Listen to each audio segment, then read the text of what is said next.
Les autres tribunaux de Fatick, de Diourbel et autres vont être installés, en fait inaugurés, c'est-à-dire que ces juridictions fonctionnent déjà, mais il y a de nouveaux locaux qui sont mis à leur disposition. C'est également le cas de Saint-Louis et ce sera chose faite dès le mois prochain, Inch'Allah, au mois de janvier. Bon, l'assistance judiciaire à nos compatriotes de l'étranger relève de la compétence du ministère des Affaires étrangères dans le cadre de la protection consulaire.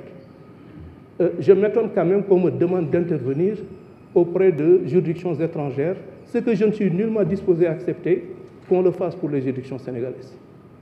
C'est vous dire donc que l'assistance consulaire peut effectivement s'exercer, mais de là effectivement à devoir, dans le cadre d'une affaire qui est pendante devant la justice, une justice indépendante, de devoir faire en sorte que les gens puissent avoir, ou en tout cas écoper d'une peine plus ou moins allégée, je suis désolé, mais ça n'entre pas dans le cadre de mes compétences.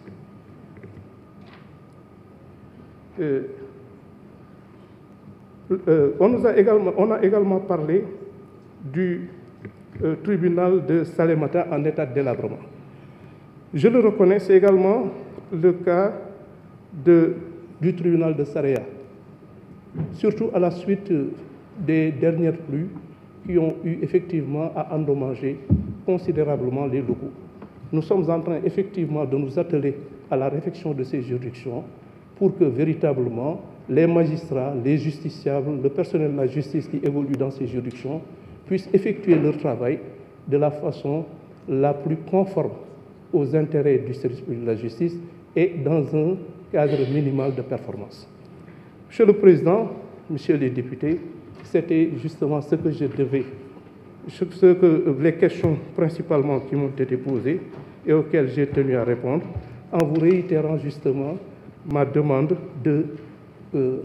relativement au vote de ces lois-là, qui, encore une fois, entrent dans le cadre de l'intérêt général des populations, puisque les ressources exorbitantes qui ont été mobilisées à des fins que personne n'ignore puissent être utilisées de façon mieux rationalisée et au mieux des intérêts de la République. Je vous remercie de votre attention. Je vous remercie, Monsieur le ministre. La discussion générale est close. Monsieur le rapporteur, vous avez la parole pour la lecture de l'article 1er.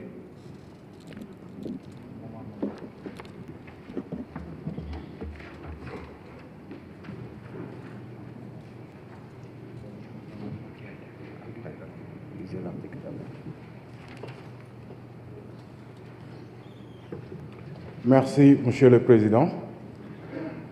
Article 1er. Les dispositions de l'article 6 de la Constitution sont modifiées ainsi qu'il suit. Article 6.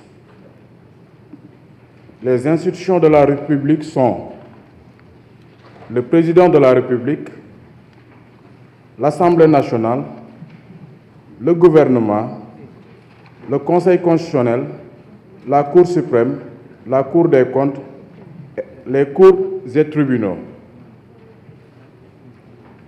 Article 2. Non, c'est bon, merci. Merci. Mesdames et messieurs, merci, vous pouvez...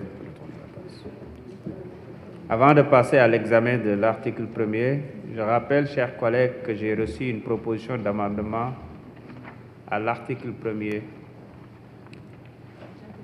du projet de loi 13-2024 portant révision de la Constitution. Je donne donc la parole à notre collègue honorable Abdou Karim Sall pour exposer les motifs.